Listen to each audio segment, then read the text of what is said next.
Okay, बिस्मिल्लाहिर्रहमानिर्रहीम। आज का जो टॉपिक है वो है अबाउट डाइवर्जेंसेस। ठीक है, डाइवर्जेंस अपेयर होती है जी ऑसिलेटर्स। ठीक है, ऑसिलेटर्स क्या होते हैं सारों को अभी तक पता होना चाहिए कि ऑसिलेटर्स होते हैं जो आपको निचले पेन में नजर आते हैं। ठीक है, निचला पेन मतलब ये जो आपको यहाँ पे अगर मैं लेट से जो सबसे ज्यादा कॉमन ऑसिलेटर है। आवाज ठीक आ रही है सारों को? आवाज का तो किसी का इशू नहीं है।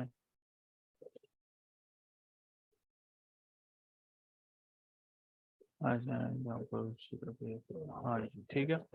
RSI वगैरह जो है ना एग्जाम्पल है ऑसिलेटर्स की। ठीक है, तो सबसे कॉमन ऑसिलेटर लेके हम चलते हैं, RSI की बात करेंगे। ठीक है, तो ये है हमारा RSI।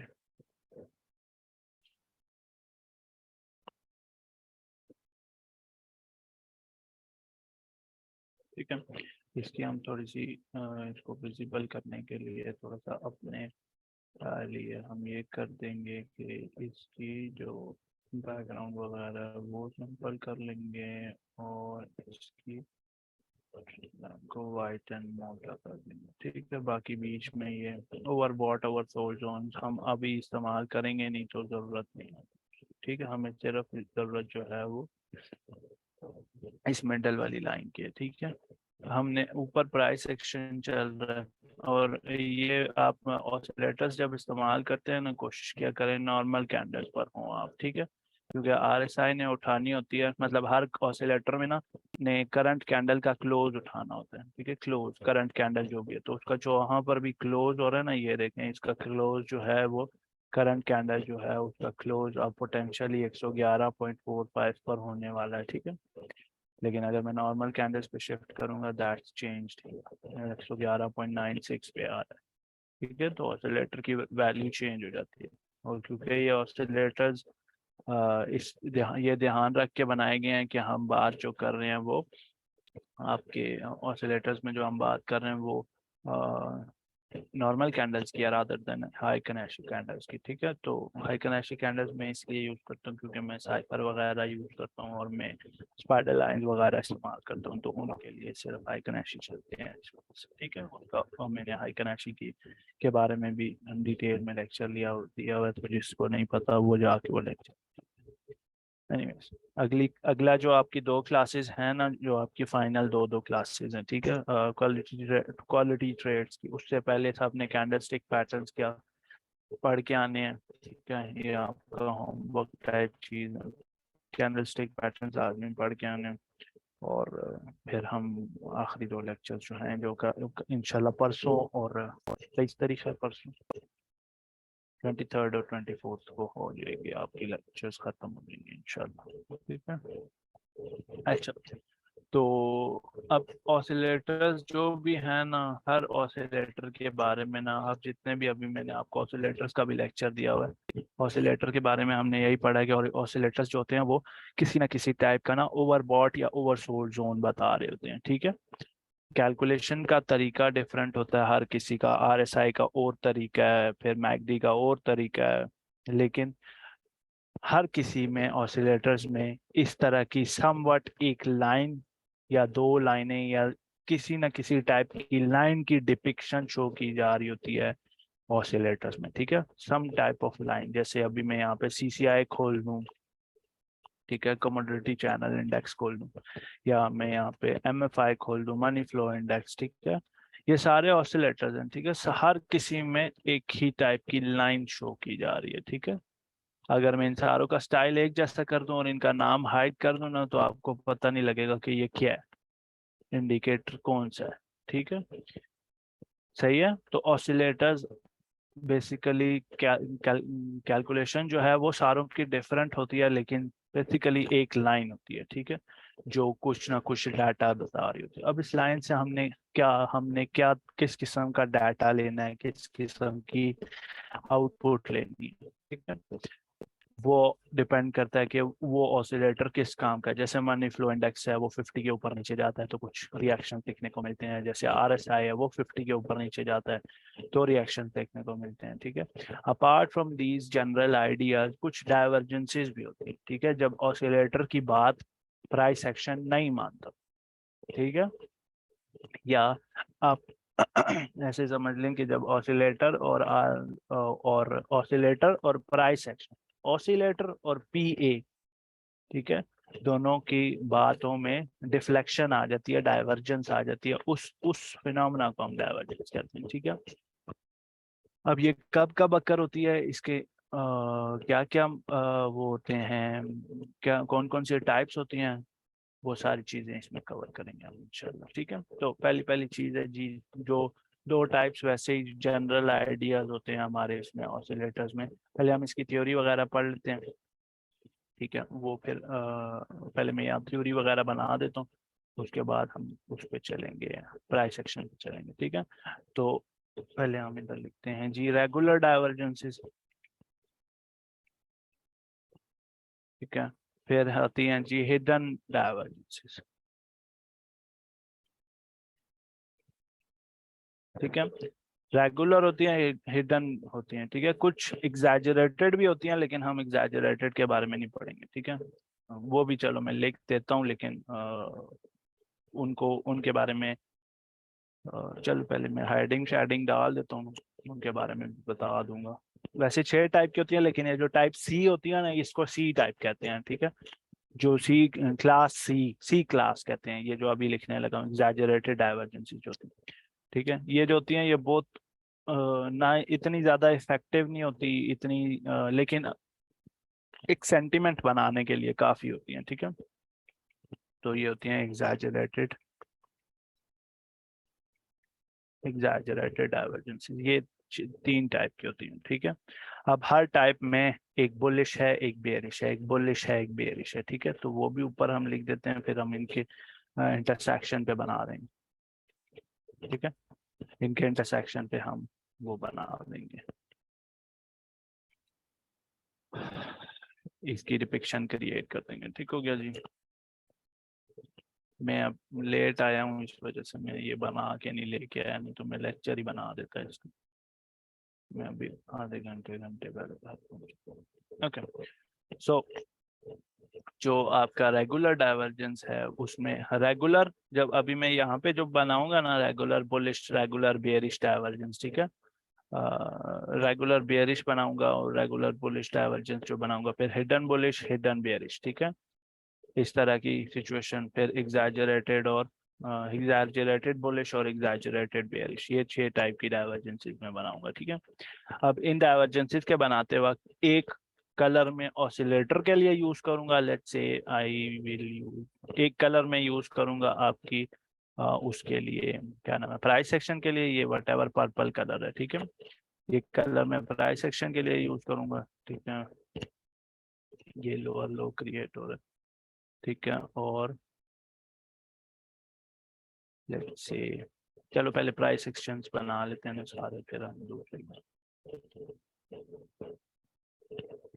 फिर हम ऑसिलेटर्स बनाएंगे। पहले प्राइस सेक्शन, पहले ये मैं चलो बना देता हूँ ना, फिर आपको इसका समझा देते हैं क्या हिसाब। ठीक है, तो इसमें क्या हो रहा है, प्राइस क्या बना रही है, लोअर लो बना रही है, और बेयरिश डाइवर्जेंस में प्राइस क्या बना रही होगी, हायर हाई बना रही होगी। ठीक है, हम प्राइस प्राइस सेक्शन पे भी जाकर ना लाइव एग्जांपल्स भी इसकी ढूंढ लेंगे। ठीक है, तो ये हो गया आपकी 2 प्राइस सेक्शन हो गए, बुलिश और बेयरिश डाइवर्जेंस रेगुलर के लिए। ठीक है, और फिर आती हैं जी हिडन बुलिश और हिडन बेयरिश डाइवर्जेंसेस। ठीक है, तो हिडन बुलिश के लिए प्राइस जो होती है वो क्या बना रही होती है, हायर हाई क्रिएट कर रही होती है।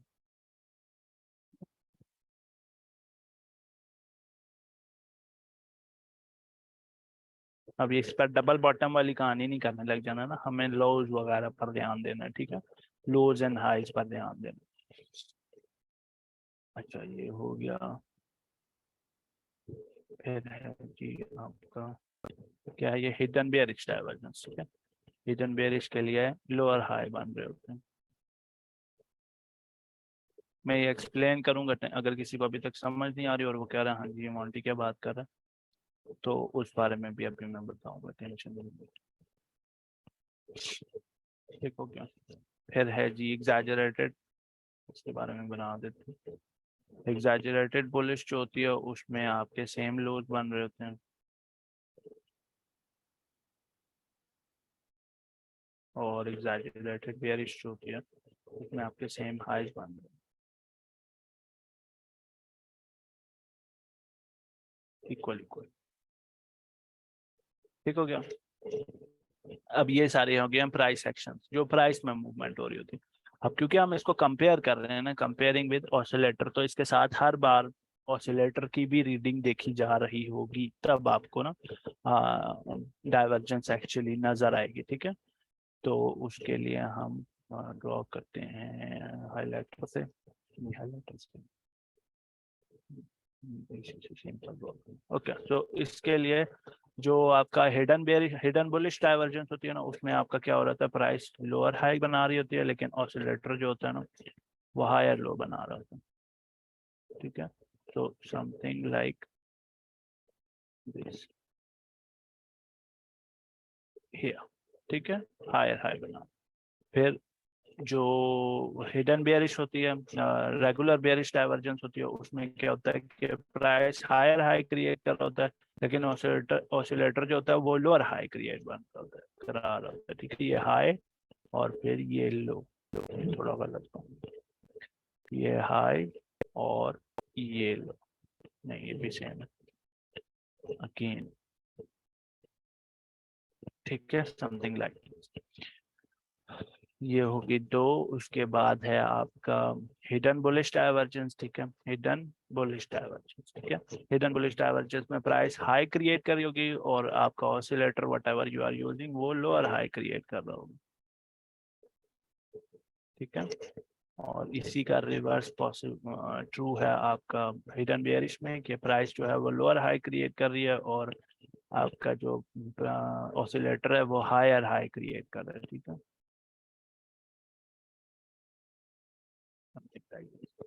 और लास्टली जो आपकी एग्जैजरेटेड बुलिश डाइवर्जेंस है, एग्जैजरेटेड बुलिश उसमें प्राइस का सेम लोज होते हैं, लेकिन ऑसिलेटर जो होता है उसका high low higher low high होता है। ठीक है, हायर हाई होता है इस तरीके से।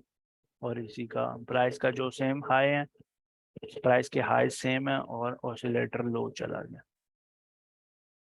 ठीक है, तो ये आपकी 6 टाइप की डाइवर्जेंसी। अब हम एक एक करके ना इन सारों को ना समझने की कोशिश करते हैं, इनको हम बॉक्सी बॉक्सी कर देते हैं ताकि ये कंफ्यूज ना हो कि कौन सा किससे रिलेटेड है।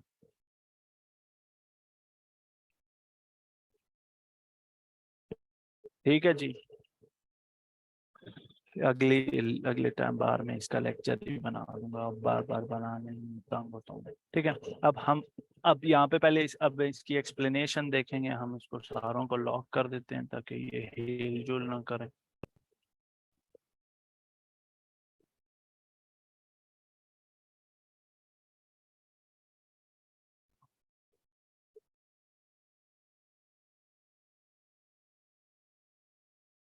ठीक है जी, अब ये हिलेंगे नहीं। ओके, तो अब यहाँ पर इनकी अब ये अक्कर क्या, हम क्यों बोल रहे हैं कि ये बुलिश है, ये बेयरिश है, ये हिडन है, ये वट एवर। ठीक है, हम ये चीजें हम क्यों रिपीट कर रहे हैं बार बार। ठीक है, अब इसमें कहानी ये है कि ये प्राइस एक्शन है और ये ऑसिलेटर है। क्या ऑसिलेटर खुद कोई चीज होती है? ऑसिलेटर सिर्फ डिपिक्शन होती है ना, प्राइस से कैलकुलेट की जाने वाली, ऐसी बात है, ऐसी बात है। ऑसिलेटर प्राइस से ही कैलकुलेट किया जाता है ना। ठीक है, ऑसिलेटर प्राइस से ही कैलकुलेट किया जाता है। अगर प्राइस से कैलकुलेट किया जाता है तो इनमें रिजेम्बलेंस होनी चाहिए, इनमें फर्क नहीं होना चाहिए, ये दोनों एक ही बात बोलते रहने चाहिए, ऐसी बात है ना, ऐसा ही होना चाहिए। लेकिन होता क्या है, जब आपकी बुलिश डाइवर्जेंस अपेयर हो रही होती है ना, प्राइस जो है लो क्रिएट किया, फिर हाई क्रिएट किया, सेम सिचुएशन हो रही थी। ठीक है, फिर प्राइस इवन लो चली गया, लास्ट लो से लो चली गई। ठीक है, लास्ट लो से लो चली गया, लेकिन आपका ऑसिलेटर जो है ना वो हाई क्रिएट कर रहा है, ठीक है। इसका मतलब ये है, इसका हम इस तरीके का मतलब निकालते हैं कि प्राइस कैरी है hidden bullish regular bullish divergence में, प्राइस कैरी है कि मैं नीचे, ये नीचे सिर्फ आई है लिक्विडिटी वगैरह ग्रैब करने के, स्केयर ऑफ करने के लिए। असल स्ट्रेंथ वगैरह, अगर आप स्ट्रेंथ इंडेक्स यूज कर रहे हो, आरएसआई वगैरह यूज कर रहे हो, आप मैकडी वगैरह यूज कर रहे हो, whatever type of oscillator you are using, oscillator अगर हाई क्रिएट कर रहा है ना, इसका मतलब ये है कि प्राइस जो है वो नीचे सिर्फ इस वजह से आई है ताकि लोगों को स्केयर ऑफ कर सके, ठीक है। ऑसिलेटर एक्चुअली बता रहा है कि प्राइस में दम है, कॉइन में दम है, कॉइन में पोटेंशियल है वापस ऊपर जाने की, ठीक है। ये चीज क्लियर है। ये रेगुलर बुलिश डाइवर्जेंस होती है, ठीक है। कि जो आपका ऑसिलेटर होता है ना वो ये बता रहा होता है कि आपकी जो आपका जो मूवमेंट हो रहा है करंटली प्राइस में, जो करंटली मूवमेंट हो रहा है वो एज सच रियल नहीं है, ठीक है। अगर रियल होता ना, अब क्योंकि ये लो क्रिएट हुआ है, ठीक है, और ये इस लो से लोअर लो पे आ गया, तो ऑसिलेटर जितना लो क्रिएट किया था लास्ट टाइम उतने लो तक ऑसिलेटर नहीं गया, मतलब प्राइस ने एक एक डिपिक्शन क्रिएट, एक डेरिवेशन क्रिएट की गई, ठीक है। प्राइस ने एक डेरिवेशन बनाया, डेरिवेशन क्रिएट की गई, ठीक है। प्राइस ने डेविएशन क्रिएट की गई है, और जब प्राइस डेविएशन क्रिएट करता है तो at the end of the day वो ऑसिलेटर को फॉलो करने लग जाता है, और ऑसिलेटर क्योंकि हाई क्रिएट कर रहा है तो प्राइस भी प्रोबेबली हाई क्रिएट करने की तरफ चली जाती है। ये चीज क्लियर है। It works like a magnet. Oscillator कह रहा है कि हाँ जी आप में दम था तो आप वापस ऊपर क्यों नहीं आए, फिर प्राइस इसकी जगह इसकी इसका ये जो मूवमेंट नीचे की तरफ ज्यादा ब्रीदर लिया हुआ है ना नीचे की तरफ, इसको फॉलो अप करने के लिए ज्यादा ऊपर भी आ जाती है, ठीक है। ये चीज क्लियर है। ओके, नेक्स्ट थिंग इज के रेगुलर बेयरिश डाइवर्जेंस क्या होती है। सेम सेम चीज के ऑसिलेटर कह रहा है कि आप में प्राइस एक्शन में जान नहीं है, प्राइस एक्शन ड्रॉप होने वाला है, ठीक है, लेकिन फिर भी प्राइस एक्शन जो है वो ज्यादा जोर लगाकर ऊपर चला जाता है। अब जब, अच्छा, बुलिश डाइवर्जेंस से ज्यादा इफेक्टिव बेयरिश डाइवर्जेंस होती है बेयर मार्केट में, ठीक है, क्योंकि ज्यादा लोग बेयरिश सेंटिमेंट्स लेके चल रहे होते हैं, और इसी का उल्ट जो है, इसी का रिवर्स जो है ट्रू होता है आपके बुल मार्केट में, ठीक है। बुल मार्केट में बुलिश डाइवर्जेंस ज्यादा ट्रू हो जाती है, ज्यादा इफेक्टिव हो जाती है as compare to bearish divergence, क्योंकि ज्यादा लोगों का सेंटिमेंट बुलिश डाइवर्जेंस की तरफ होता है, ठीक है। सो अब क्योंकि हम बेयर मार्केट में, तो ये जो तीन डाइवर्जेंसेस है ना ये हमें बहुत ज्यादा दिखने को मिलेंगी, और इफेक्टिव भी ज्यादा ये होंगी, ठीक है, as compare to these three. तो प्राइस जो है वो लोअर हाई क्रिएट कर रहा होता है, और ऑसिलेटर प्राइस जो है वो हायर हाई क्रिएट कर रहा होता है, और ऑसिलेटर लोज क्रिएट कर रहा होता है, ठीक है। ऑसिलेटर एक्चुअली ये बता रहा है कि जो प्राइस एक्शन है उसमें इतनी जान नहीं है कि वो इतना ऊपर जा सके, लेकिन फिर भी ये क्योंकि ऊपर चला जाता है तो at the end of the day इसको प्राइस प्राइस एक्शन को ऑसिलेटर की माननी पड़ती है, ठीक है। ऑसिलेटर की तरफ आना पड़ता है, ऑसिलेटर की जो बताएगी डायरेक्शन है उसको फॉलो करना पड़ता है, ठीक हो गया। इसमें जो आपको याद करने वाली चीज है ना वो ये है कि बेरिश रेगुलर बुलिश डाइवर्जेंस में क्या होगा, आपको इस तरीके का साइन दिखेगा, ठीक है, जो क्या है जी ग्रेटर देन का साइन, ठीक है, इस तरीके का साइन नजर आ रहा होगा। और जो आपका बेयरिश डाइवर्जेंस है उसमें ऐसे लेस देन का साइन दिख रहा होगा। प्राइस जो है वो हाई हाई हाई क्रिएट कर रही है, और जो ऑसिलेटर है वो लोज क्रिएट कर रहा है, ठीक है। मैं ये बना भी दूंगा आखिरी में, जब हम क्लास छोड़ने लगे होंगे ना मैं ये चीजें बना दूंगा कि ऑसिलेटर किस तरीके का बिहेव कर रहा है, सही है। नेक्स्ट थिंग इज, अच्छा ये मैं पहले की वो चेंज कर लूं।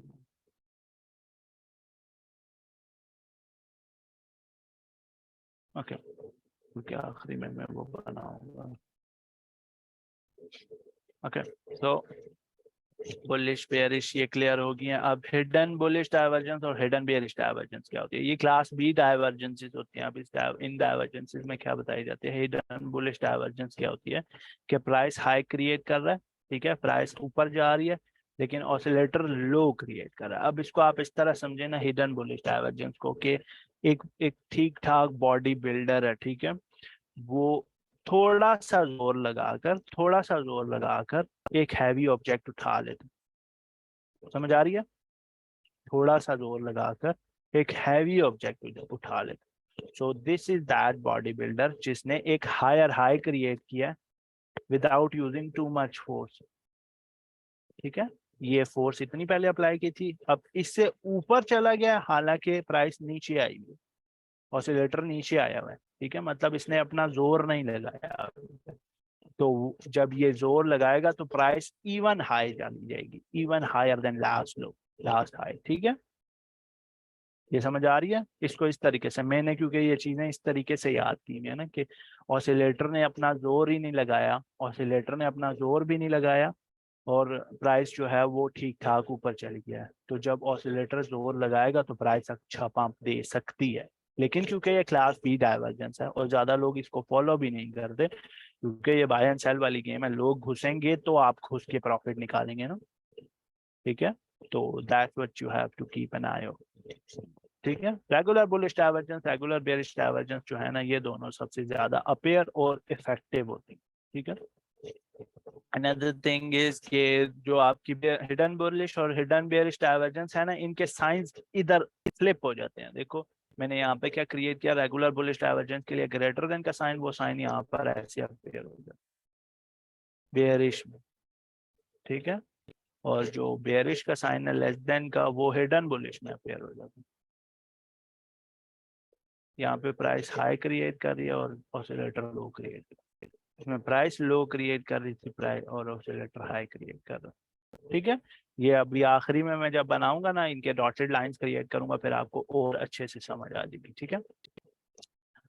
तो इसमें प्राइस हिडन बेयरिश डाइवर्जेंस में क्या होता है कि प्राइस लो क्रिएट कर रही है, और इसमें इसमें आपने समझना है, ठीक है। सेम बॉडी बिल्डर है जिसने अपनी पूरी जान लगा दी है, फिर भी उतना वेट लिफ्ट नहीं कर सका जितना लास्ट टाइम थोड़ा जोर लगाने से लिफ्ट किया था, ठीक है। इसने पूरी जान लगा दी है, हाई ज्यादा जान लगा दी है, ठीक है।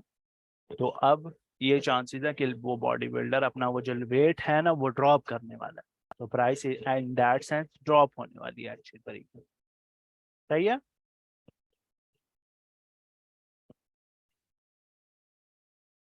क्लियर है? Okay. And last thing, last type of divergence exaggerated. अब ये एग्जैजरेटेड लिटरली एग्जैजरेटेड होती हैं, ठीक है, इस वजह से बता रहा हूँ। सेम देखो बुलिश डाइवर्जेंस जैसे ही इसकी ऑसिलेटर दोनों एक जैसे हैं, ऑसिलेटर की रेगुलर बुलिश डाइवर्जेंस जैसी अपीयरेंस है, अच्छी बात है, रेगुलर बुलिश डाइवर्जेंस जैसी अपीयरेंस है ना दोनों की, रेगुलर बुलिश रेगुलर बेयरिश जैसी।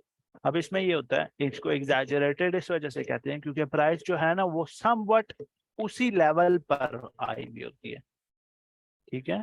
तो हम ये कंसिडर करते हैं कि प्राइस ने हाई क्रिएट करने की सोची थी, थोड़ा ऊपर जाने की सोची थी, लेकिन वो ऊपर नहीं सेम लेवल तक आके चली गई है। Same case for bearish diver, इसमें ये जो लाइन होती है स्ट्रेट होती है, same same equal equal length तक, ठीक है। अब मैं वो लाइन ड्रॉ करता हूँ ताकि आपको इसकी समझ आ जाए।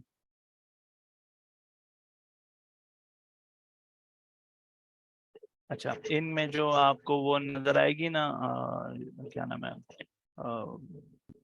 जो इस तरह के साइंस नजर आएंगे वो कुछ इस तरीके के होंगे। यहाँ पे इस तरीके की ट्राइंगल बन रही होगी, ठीक है, और इस वाले की आपकी जो ट्राइंगल होगी वो समवट इस तरीके की बन, ठीक है। अब हम वो ट्राइंगल्स वगैरह जो हैं वो सारी बनाते हैं, फिर ये हम ऑरेंज वाली ट्राइंगल्स रिमूव कर देंगे। तो यहाँ पर जो आपका ऑसिलेटर है वो समवट ये, जो प्राइस सेक्शन है वो ये आउटपुट दे रही है, और जो ऑसिलेटर है वो ये आउटपुट दे रहा है, ठीक है। सही है, so this is why we created this system, सही है। आगे आपका प्राइस जो है वो हाई क्रिएट कर रहा है, और ऑसिलेटर जो है वो लोज क्रिएट कर। ठीक हो गया, that's why we created that symbol. Then price created hidden bullish में higher high, price created higher high and oscillator created lower high. ठीक है, same symbol and then we have price created lower low, oscillator created higher high. So इस component को check कर लो।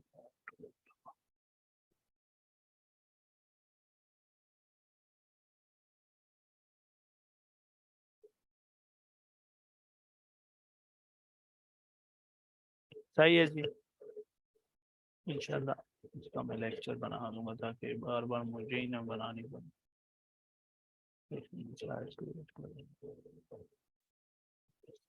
Okay, so next we have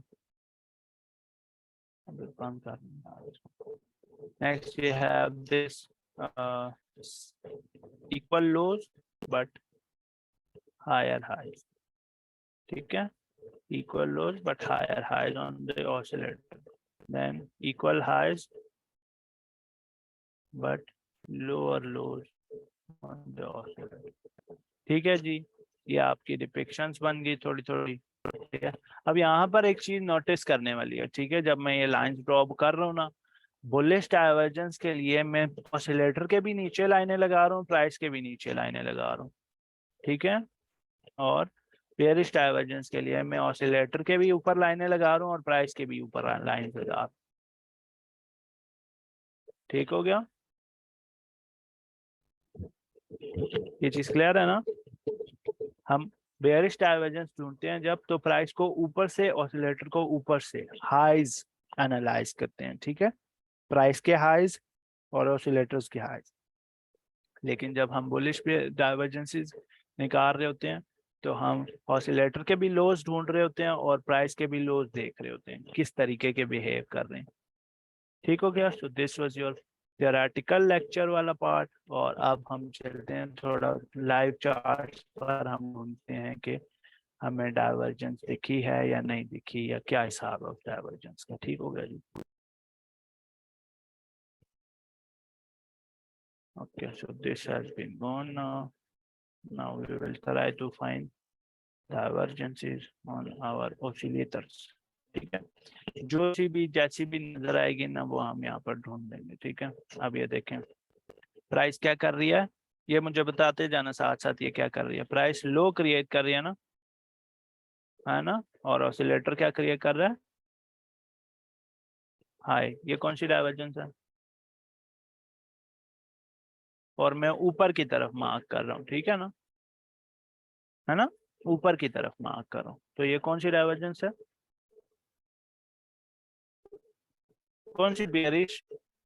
oh bearish तो है, लेकिन कौन सी bearish, bearish तो है, ये तो पता है, regular bearish divergence. Hello, hidden bullish अभी पढ़ाया, अभी भूल गया इसका।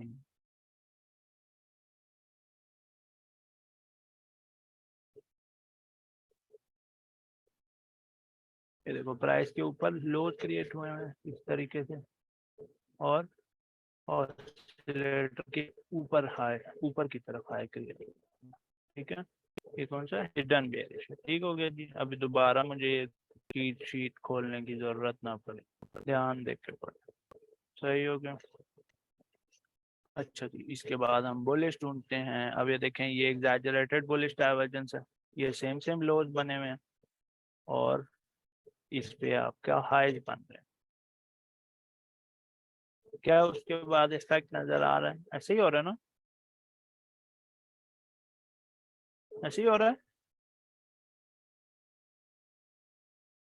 ये एग्जैजरेटेड बुलिश डाइवर्जेंस। ठीक है, फिर है जी, और हम पीछे, अब ये इतना बोरिंग प्राइस एक्शन है, इसमें से मैं क्या डाइवर्जेंस निकालूं।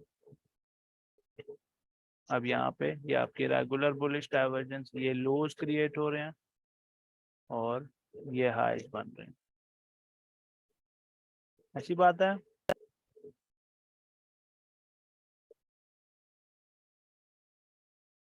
ठीक है। और अब ये देखो ये सेम सेम सीन है।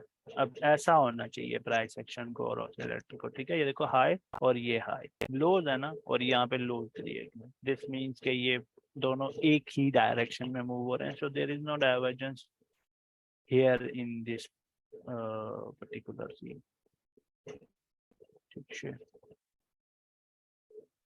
और हम ढूंढ रहे हैं ढूंढ रहे हैं ढूंढ रहे हैं। बीटीसी वीकली पे भी डाइवर्जेंस बन रही है। हाँ जी डाइवर्जेंस बन रही है बीटीसी वीकली पर।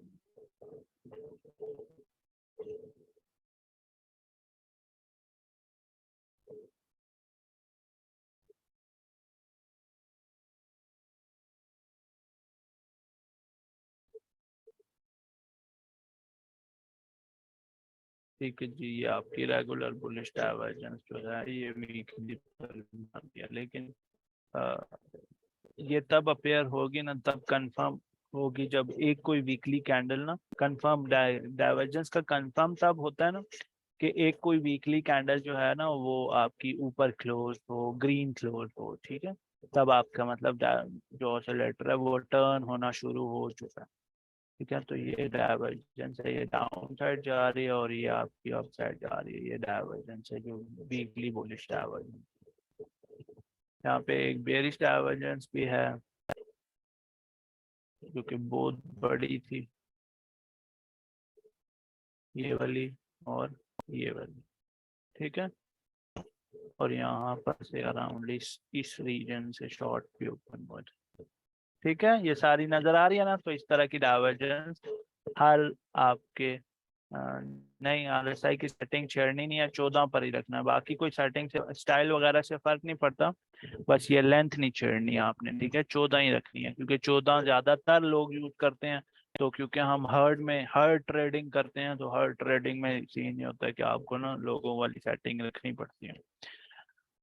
Apart from this, we can also take out divergences from MACD, etc. So we will do this somewhere here. ये MACD मैंने enable किया, यहाँ पर भी सेम डाइवर्जेंस आपको ऑसिलेटर वाली नजर आएगी, ठीक है। देखो MACD की जब डाइवर्जेंस निकालते हैं आप इस क्रॉस से इस क्रॉस तक निकालते हैं, ये लोज है ना क्रॉस में, और आपके प्राइस सेक्शन में हाई। सेम केस करंटली भी चल रहा है कि ये जो क्रॉस होने वाला है इसमें हाइज क्रिएट हो रहे हैं और इसमें लोज। अभी मैगडी की डाइवर्जेंस कंफर्म नहीं हुई क्योंकि वो ऐसा हो सकता है कि डाइवर्जन ये यहाँ से मैगडी जो है ना ये करीब से ऐसे ऊंची हो जाए और ये इस तरह मूव हो, क्रॉस ना हो। अगर क्रॉस होगा ना तो वो बुलिश डाइवर्जेंस कंफर्म होगी, ठीक है। ये ऑसिलेटर मैगडी में फिर MFI का भी निकाल लेते हैं।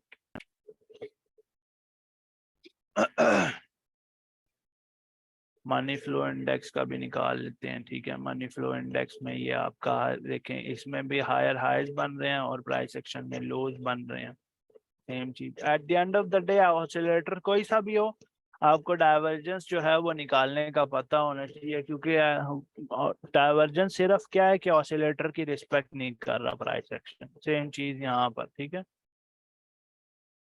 ठीक है, यहाँ से तो नहीं। अच्छा इसमें एक चलो मुझे चीज याद आ गई, जहां से आपने ऑसिलेटर प्राइस सेक्शन को मैयर करना है ना, एग्जैक्टली वहीं से आपने ऑसिलेटर को मैयर करना है, ठीक है। For example go with this price section. अब अगर मैं ये हाई है ना इस प्राइस का, ये हाई है, ये करंटली हाई, तो मैं इस पर लाइन बनाऊंगा, ठीक है। और ये सेकंड हाई है जिस हाई तक मैंने दूसरी डाइवर्जेंस का सर रखा हुआ है, ठीक है। अब मेरी क्योंकि प्रैक्टिस है, मुझे ऐसे देख के पता लग जाता है, मुझे मार्क करने की जरूरत नहीं पड़ती, लेकिन आपको ये चीजें देखनी लाजमी है, ठीक है। तो इस हाई तक प्राइस, अब जब आप इस तरह नीश डिटेल्स ढूंढ रहे होते हैं ना, तो आपको इस नंबर पर ध्यान देना पड़ता है। इस इस हाई पर MFI की क्या वैल्यू है, 58.77। ऐसी बात है 58.77। और प्राइस कहाँ पे है, प्राइस का हाई कहाँ पे है, या हाई पे ध्यान देना, ठीक है। प्राइस का हाई जो है वो 64,895 है, ठीक है। तो 58 पर 64, 58 पर 64, यहाँ पर मतलब 58 64, ठीक है। इस रेंज में प्राइस MFI 71 पे है, 58 से 71 पे आ गया प्राइस। जो MFI जो है वो हाई पर आ गया, हायर हाई क्रिएट किया MFI ने, ठीक है। प्राइस जो है वो 64 से 69 पर आई है, ठीक है। तो मनी फ्लो इंडेक्स वाले ऑसिलेटर में कोई डाइवर्जेंस नहीं है इस पॉइंट पर, इस रीजन में कोई डाइवर्जेंस नहीं। लेकिन अगर आप थोड़ा सा टाइम फ्रेम बड़ा कर छोटा करें ना, तो आपको यहाँ की डाइवर्जेंस नजर आ जाएगी, इस हाई से इस हाई तक की डाइवर्जेंस, बल्कि इस हाई को छोड़। डाइवर्जेंस जो यहाँ पर है ना मनी फ्लो में थोड़ी जल्दी पता लग जाती है, क्योंकि उसमें वीकनेस पहले दिख जाती है। ये हाई से ये हाई तक, ठीक है, इस हाई से ये हाई, और ये हाई से ये लो, ठीक है। मनी फ्लो में पहले दिख गई थी डाइवर्जेंस, सही हो गया। तो डाइवर्जेंसेस आई होप समझ आ रही हैं सारों को। अब ये डाइवर्जेंस जो है ना, ये आपका टॉपिक जो अगली क्लास होगी ना क्वालिटी ट्रेड्स की, ठीक है, जिसमें ये सारा जितना कुछ आपको पढ़ाया गया एज सच, आपके जितने भी टॉपिक्स थे ना टेक्निकल एनालिसिस वाले पार्ट के, वो कवर हो चुके हैं, ठीक है। तो इसके बाद एक इंशाल्लाह मैं कोशिश करूंगा 25 तारीख को आपकी, एक 25 या 26 तारीख को एक आपकी ना एडवांस क्लास हो जाए, शायद SFP पढ़ा दूं अगर मेरे में हिम्मत हुई तो। लेकिन अगर ना हो सकी तो उसके लिए माजरत। लेकिन आपका जो 13-15 लेक्चर्स आई थिंक हो चुके हैं, कितने हुए लेक्चर्स,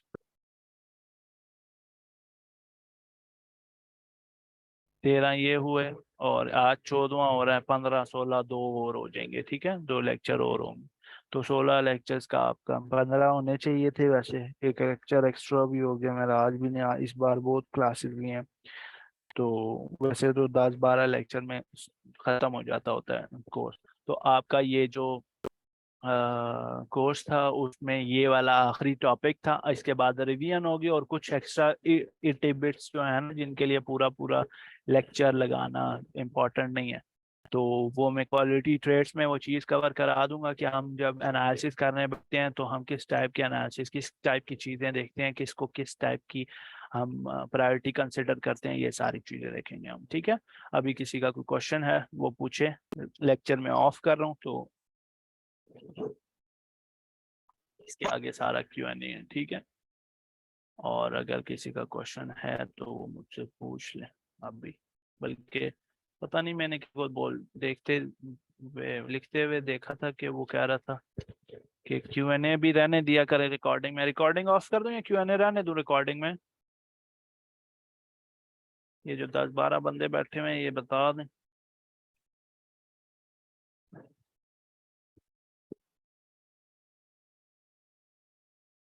क्योंकि फिर पता नहीं कोई कह रहा था कि हाँ जी पता नहीं किसी ने सवाल पूछा होगा अच्छे सा, तो वो अब पता नहीं किसी को क्या है इस बार। इधर बुला लेते हैं सारों को अगर किसी ने क्वेश्चन पूछना।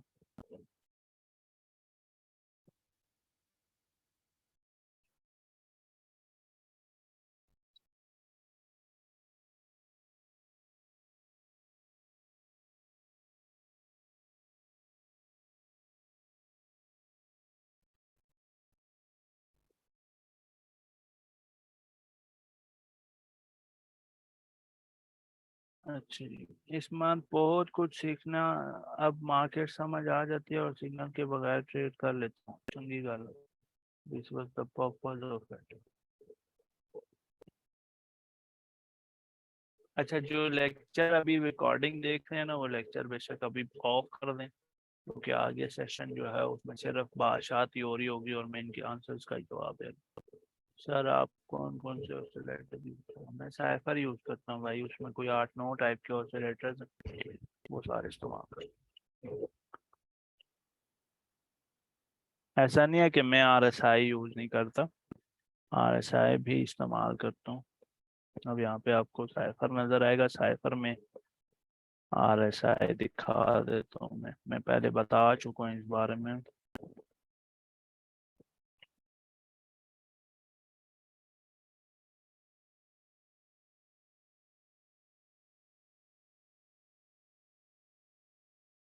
अब ये जो लाइन आ रही है ना, इस लाइन को हम शिफ्ट करते हैं वाइट पे।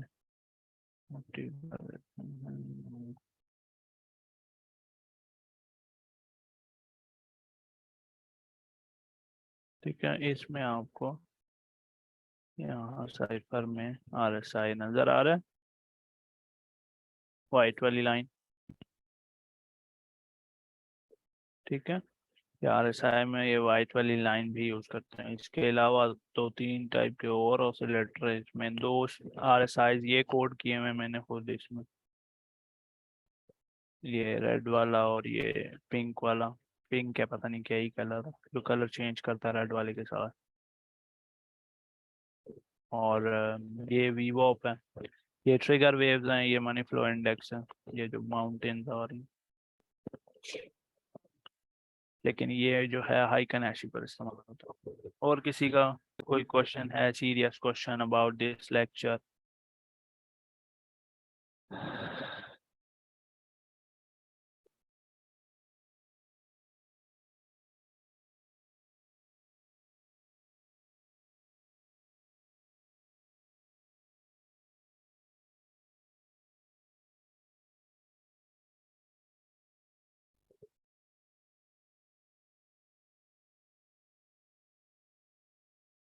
आवाज आ रही है सारों को?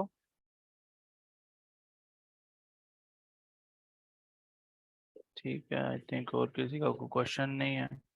Sir bearish and bullish divergence, bullish जब आपने ये एनालाइज कर लिया तो क्या करना चाहिए दोनों में? हैं, एनालाइज कर लिया ना, वो आपको सेंटिमेंट्स बता रहे थे ना कि कॉइन बुलिश हो सकता है, बेरिश। जैसे यहाँ से ये बुलिश डाइवर्जेंस दिख रही है ना हमें, ठीक है, कि डाइवर्जेंस कंफर्म तब होगी जब ग्रीन वीकली क्लोज होगी, तो ठीक है, डाइवर्जेंस जब अपेयर हो जाती है। साइफर भी फ्री वाला हाई, हाई, हाँ जी, वो भी हाई कनेक्शन पर ही चलता है। ये बनाइए हाई कनेक्शन के लिए, ये लोज क्रिएट कर रहा है, ये हाई क्रिएट कर रहा है। ठीक है, अब हमें पता है ये बुलिश डाइवर्जेंस है, तो क्या मैं यहीं पर ट्रेड लेने घुस जाऊंगा? नहीं, क्यों? क्योंकि पहली बात ये वीकली ट्रेड चार्ट है, दूसरी बात इसकी कंफर्मेशन के लिए आपको ना यहाँ पर कोई ट्रिगर वेव्स नजर आनी चाहिए, किसी ना किसी टाइप की पंप्स, किसी न किसी टाइप का वॉल्यूम, किसी न किसी टाइप का और कोई डाइवर्जेंस या कोई कैंडल स्टिक पैटर्न, कोई किसी खास टाइप का पैटर्न अपेयर हो रहा हो जो इस बुलिश सेंटीमेंट को कंफर्म कर रहा हो। ठीक है, तो अगर वो चीज आपको नहीं दिख रही ना, तो दिस मीन्स के ये डाइवर्जेंस एक्सपायर हो जाएगी, और एक डाइवर्जेंस तकरीबन 14 कैंडल्स के बाद एक्सपायर हो जाती है। ठीक है, ये यहाँ पर अपेयर हुई है ना, अब अगर ये 14 कैंडल्स तक अपेयर नहीं होती ना कंफर्म, इसका रिएक्शन नजर नहीं आता। ठीक है, अराउंड फरवरी 2023 तक अगर इसका रिएक्शन नजर नहीं आता तो ये डाइवर्जेंस एक्सपायर हो जाएगी। अब वो क्यों होता है? क्योंकि आपके ऑसिलेटर जिसने आपको डाइवर्जेंस बताई है ना, बिल उसकी लेंथ 14। ठीक है जी, आज के लिए इतना ही। आई थिंक सारों को ये चीज़ें क्लियर है। कुछ नया सीखा है तो फीडबैक कॉर्नर में जाके बता देना, फ्री ग्रुप वाले में। ठीक है, और आज के लिए इतना ही। अल्लाह हाफ़िज़।